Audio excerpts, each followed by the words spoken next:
Hello to all my subscribers. I'm really interested to share with you some information that's coming to light about the vaccine, and that it's going to be a totally new style of vaccine. So not only are we going to have a coronavirus 19 vaccine, it's going to be the first coronavirus vaccine ever, and it's going to be an mRNA vaccine, which is something totally new. And I don't think the mainstream media are talking about this. Maybe they are, but I want to share it with you. I also want to share with you a theory. That's what you can see up on the screen. And then we're going to be looking at some other very interesting tidbits. One of them indicating that the whole COVID-19 thing was known about in last year, January of 2019. So the first thing I want to look at here is, there you have it on the table, the influenza vaccine rates, the percentage of people aged 65 and over. So that's the vulnerable category in which most of the infections and deaths have been happening. And there you have the rate of vaccinations in Europe. So we have most of the European countries, not all. United Kingdom heads the list. 72.6% of over 65s are vaccinated with the flu vaccine. That's a huge proportion. The very next one down is 8% lower than Netherlands. Then we have Portugal, Ireland, Spain quite high up, Italy at 52%, so 20% down on the United Kingdom, fairly high.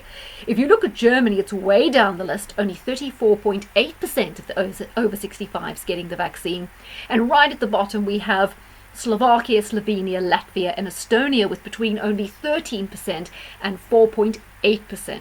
Now I wondered if there was a correlation between the death rate and the infection rate and the amount of people getting the amount of over 65s getting the seasonal flu vaccine. And immediately I'm going to show you there is a correlation. So what I've concluded from this, we've had these theories, like for example, David Icke says there's no such thing as the virus, there are only exosomes which get secreted anyway from the cells due to stress or illness. Then we have other people saying, oh, it was a virus created in a lab, it's a bioweapon. Other people, oh, well, it came from bats. Then there's a large group of people that don't even know. I'm thinking that what it is that people who got the seasonal flu vaccine for 2019 became susceptible to any other virus and became very, very ill. So there doesn't have to be a specific virus. It's just that any virus contracted after having the seasonal flu vaccine in 2019 could have caused an illness, a very serious illness, an illness that's being called COVID-19. But we know from the testing that it's not really isolated and they can't really tell. I'm sure a lot of you guys saw the Tanzanian president, who is an expert in biology and has a degree in that field, saying that they tested a pawpaw, which is a pepino, they call it in the UK. We also call it pawpaw in South Africa. They tested a goat and they came back positive. They tested a rabbit, it was inconclusive. They tested motor oil. They tested, I think, a tortoise. They tested a number of different things and got a huge range of results. I don't think the tests work because I don't think that this particular COVID-19 exists in the way we have been told. So my theory is that the vaccine, people who got the vaccine were very vulnerable to anything that came along, and hence the illnesses that have been occurring. Obviously, people have been getting ill with something, okay, because there have been people getting ill. And I think David Icke's theory wouldn't explain that, but I think my theory goes further to explain that. Also, when you put it together with the fact that when they were developing a vaccine for SARS and they did the animal trials, the animals were perfect after they had the vaccine. It was only afterwards, when the animals encountered other viruses, that they became seriously ill. And that was the other bit of information that got me thinking about this theory. I don't have any information on the USA vaccination rates, but there you can see I've highlighted in purple, the UK is now third in the world in terms of infection numbers. The infection rate in terms of cases per million is 3,286, and the death rate per million is 472, but that's kept climbing. The country with the highest death rate at the moment is Spain at 572. But the United Kingdom at 472 is pretty high. Italy is 508. France is a bit less, 408. So the UK having such bad stats seems to tally with us being the highest percentage vaccination. Spain was number 5 in the list at a percentage of 55.7 in terms of their vaccination, and obviously both their cases per million of population and their deaths per million are very high. In Italy, cases per million are a little bit low, quite a lot lower than Spain, and a bit higher than the UK. Deaths is 508, quite high. And Italy, there's number 7 on the list. Italy getting 52% of their population vaccinated. I was going to say sterilized, really. That could have been a slip of the tongue. That could have been quite enlightening. Anyway, France a little bit lower, and France are further down the list. They're at number 8. And you can see there, their total cases per million, 2,718, and deaths 408. But look at Germany. Germany are way down the list with only 34.8% of over 65 being vaccinated. And there they've got only a 91 per a million of population death rate and an infection rate of 2,050. So definitely we see a correlation. But let's look. Netherlands and Portugal should be quite bad as well, according to this.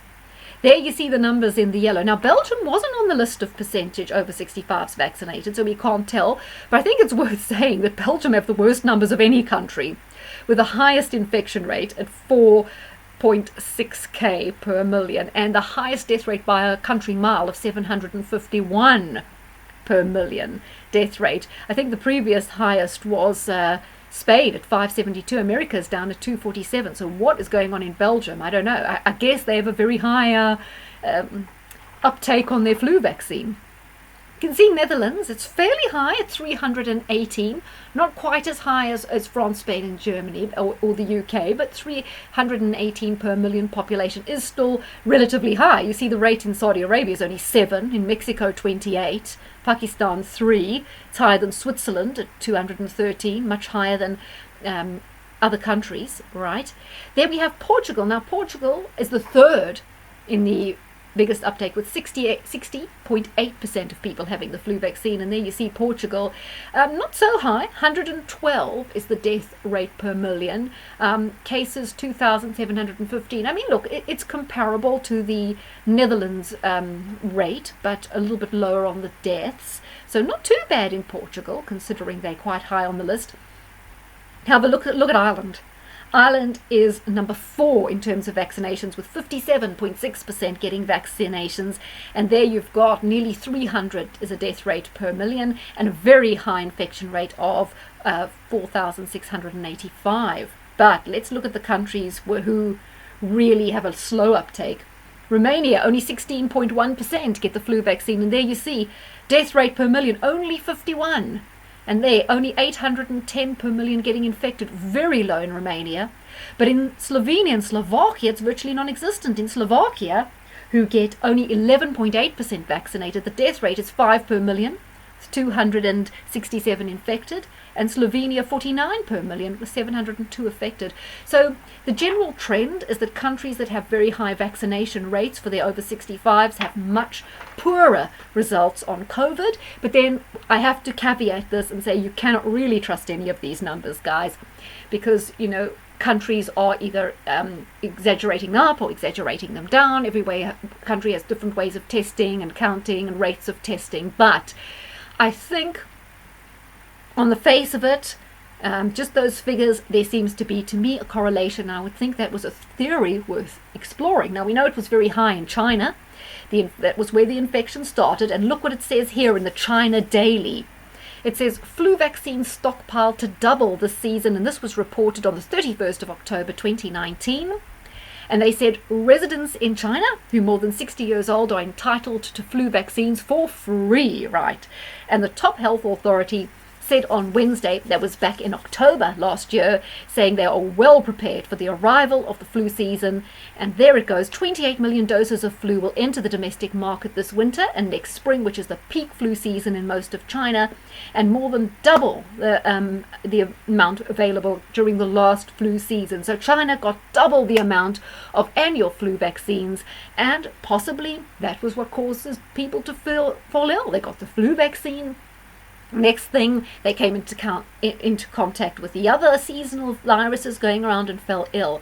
This, guys, also explains why so many people who work for the NHS have been getting coronavirus, because they all get the vaccine, don't they? They all get the flu vaccine, making them more vulnerable.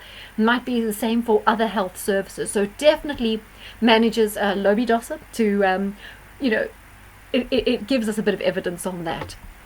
Now, next thing I notice, I said to you that this virus vaccine being trialed for COVID is a totally new brand of vaccine. It's not like the other vaccines. I'll explain why. It's called an mRNA vaccine. You see highlighted here. This is on the clinicaltrials.gov website. It's the National Institute of Health, the US National Library of Medicine website. And here they announced that the study of the 2019 COVID vaccine, the mRNA 1273, goes on with some details. Here they saying that this trial is beginning, the trial using humans, 25th of February 2020, this was posted. So right back at the beginning of this crisis, beginning to be a crisis for Europe and America, we already have the human trials for a vaccine going into production, or advertising these trials for humans and looking for volunteers. Doesn't that seem an awful tad quick to you?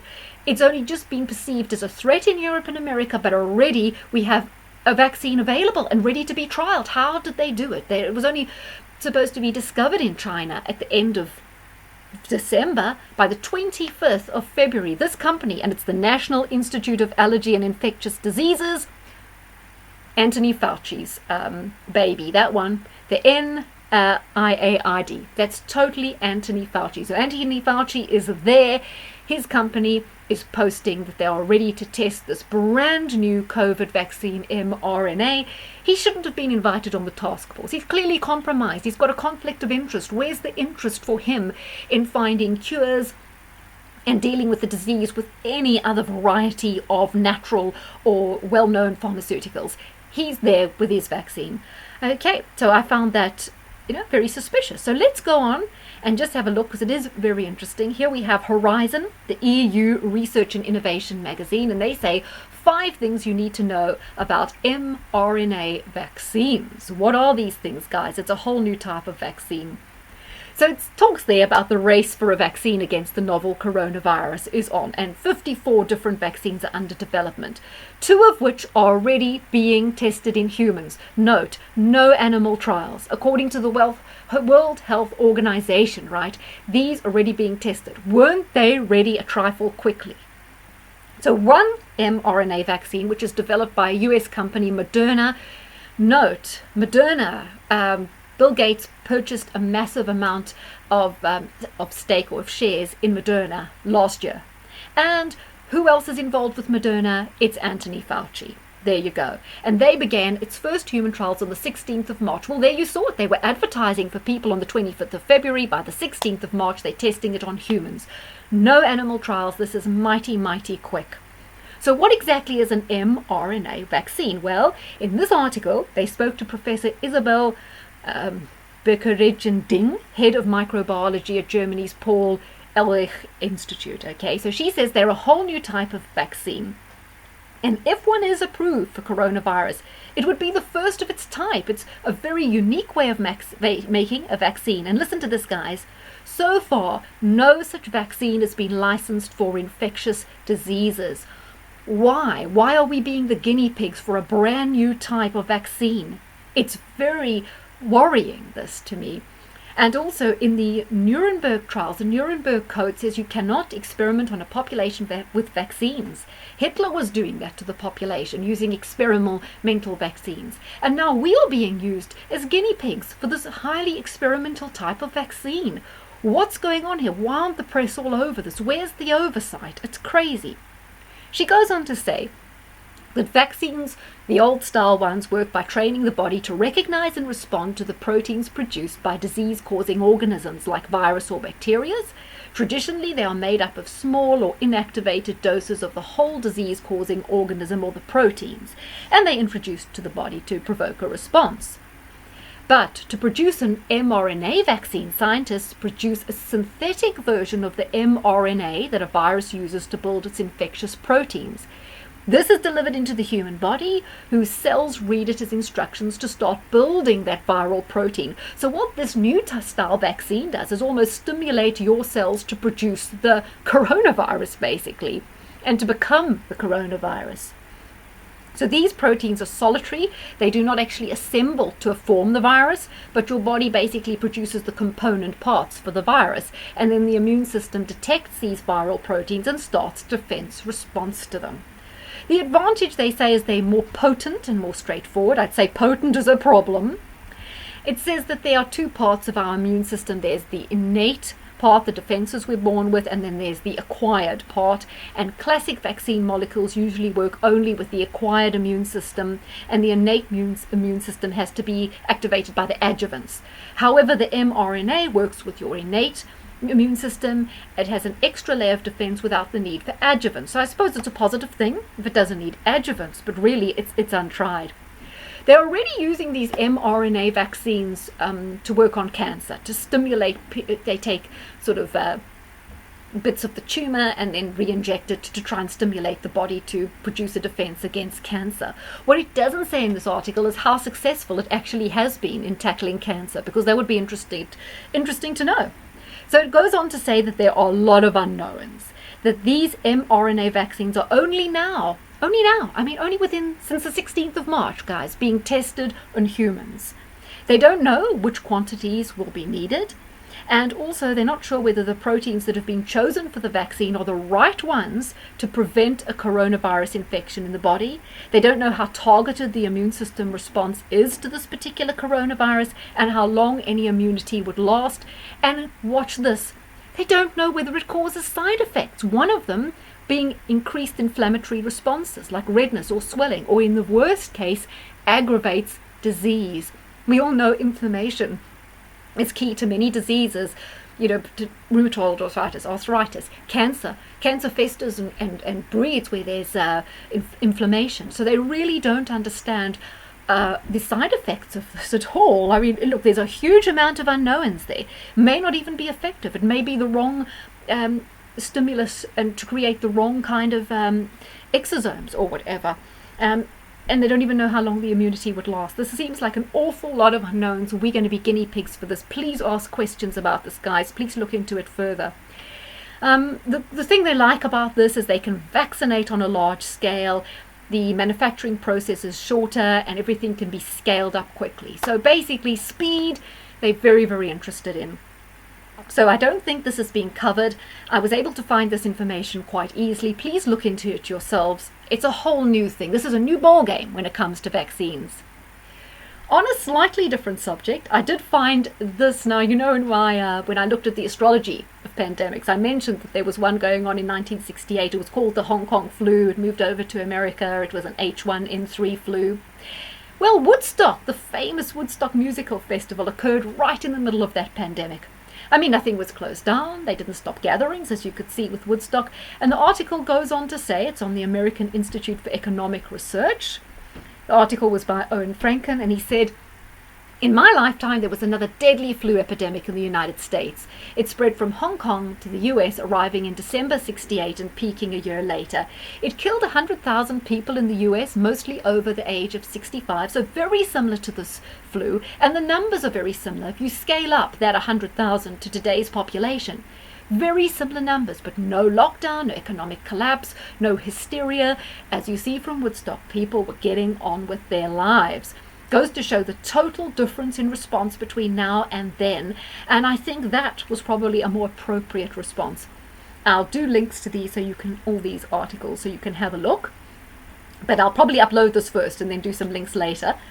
Okay, next, I'm just been debating with people on Facebook who defend Bill Gates. Oh, he's brainy, or he's kind, he's trying to help. Where is the oversight? We have someone using their money to buy influence in all manner of different organizations, from the World Economic Forum to Gavi, the Vaccine Alliance, to the WHO, using their money to fund research institutes like SAGE with Neil Ferguson, to influence governments like PEPFAR, where sort of Fauci and Birx come from, investing heavily in pharmaceuticals. We have one man controlling world health policy, right, with his money. Where's the judicial review? Where's the oversight? He's not bound by any constitution. He would only be bound if our media were holding him to account, and they are not. They are not asking questions. But for me, what's adding insult to injury is he's not only interfering in health, he's interfering in synthetic meat production. He's interfering in GM food. He's involved with G5. And here we have the Hindustan Times. Melinda Gates says, really good quality sex education starts very, very early. What on earth is she doing in India telling them about how to do their sex education for the children? It seems that these people insist on poking their nose in everywhere where it doesn't belong. And why is no one calling them to account and say, hey guys, enough already? You're talking about different countries, different cultures. Leave well alone. What is going on here? We have an out-of-control billionaire with questionable motives. I mean, I'm not so naive I'm going to say, wow, he's doing all this for the good of humanity. No, I'm sorry. Money corrupts. And there's a lot of corruption going on here. I don't even think we're talking about conspiracy theories here. We're talking about conflicts of interest. We're talking about corruption. We're talking about egos gone mad. And we're talking about the fact that no one holds these people to account. On a more positive note, I would like to direct you all to this. It's Crowd Justice, and it's a lawyer, Jessica Lemon-Creaky in the UK, who has become involved in 5G, and she's pushing for a judicial review into 5G. The basis for her case is she's saying that the science on which the government say that is safe, which is the science that comes out of a certain institute that looks into electromagnetic waves, the science is totally out of date, and so the government have based their safety kind of assessments on out-of-date information, and hopefully she's going to get a judicial review. You can see there she's raised £29,000. I've pledged some money and I hope you guys will go ahead too. I'm planning to look more into her and do a little bit more on her case, but that's just a little heads up on that one. And then I was going to end with something rather interesting that I found on a channel. Is it Mike in Boston? Yeah, he's a kind of round-faced guy with a beard, and he was interviewing Dr. Kaufman. I'll try and find a link. I actually saw it on Gemma O'Doherty's list of good videos to watch. He throws up something very interesting. This is from congress.gov, the government website for legislation in the United States. There we go. We have the, I think it's the, what's HR stand for? I just have to remind myself there. I didn't write it down anyway. So it's the HR 748, the CARES Act. Oh, I think it's the House of Representatives, 748 CARES Act. The sponsor for this act is Republican Joe Courtney.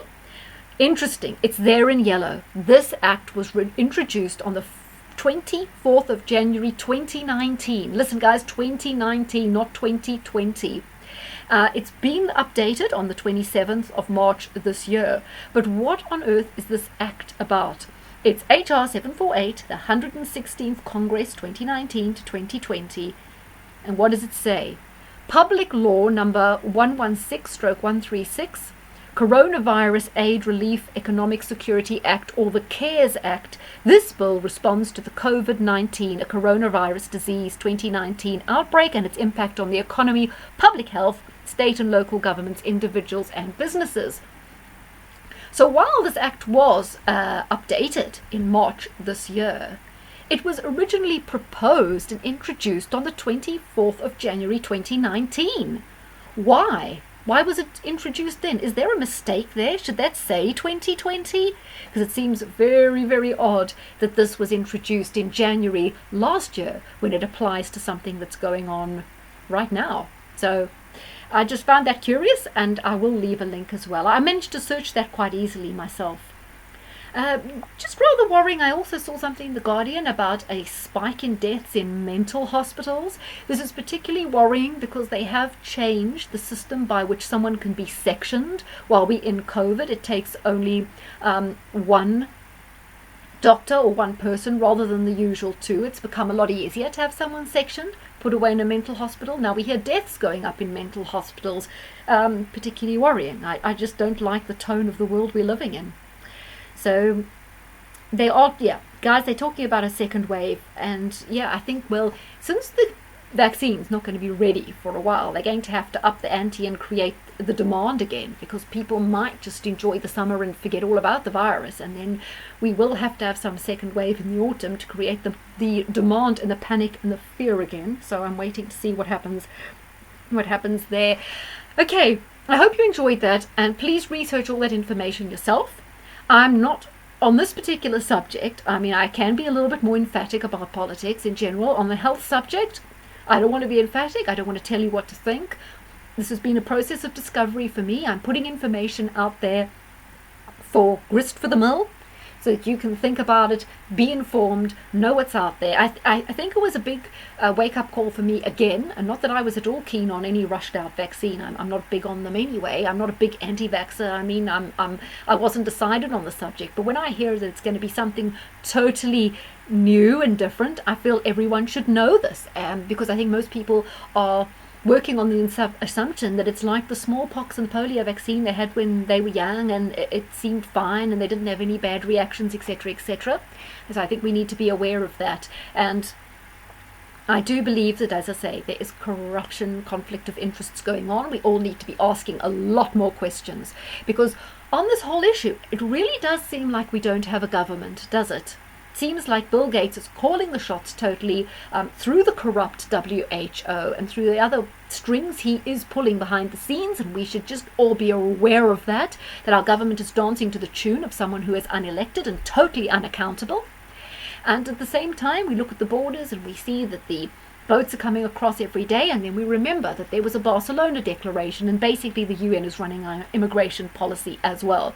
So no, we were very excited when we voted for Brexit, thinking we'd take back control, but unfortunately we haven't. We've handed control to Bill Gates, we've handed control to the UN, we don't control our health policy, our borders, and by extension we've really lost control of our economy, in many cases of our independence. And I feel that the totalitarian tiptoe towards communism, or something bigger than communism, has just quickened with this.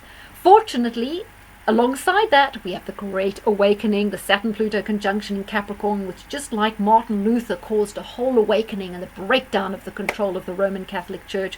We could see something like that happening again, with enough people waking up to cause a total breakdown and a collapse, because I think all these people have acted too fast, too aggressively with their plans, and in the process have woken a lot of people up. By the way, just wanted to add that there was coming out today that the Vatican is fully on board with facial recognition. I might come back to that article another time. So I mentioned that Bill Gates and the head of Microsoft, the more recent head of Microsoft, and IBM had all been over at the Vatican, meeting with the Pope, and he's full on board. So we need to look away from our religious leaders. They have been infiltrated, they've become traitors, they've become part of the problem as well. Hope this all finds you guys well, and that you're looking forward to the end of lockdown. Take care, and hope you enjoyed that.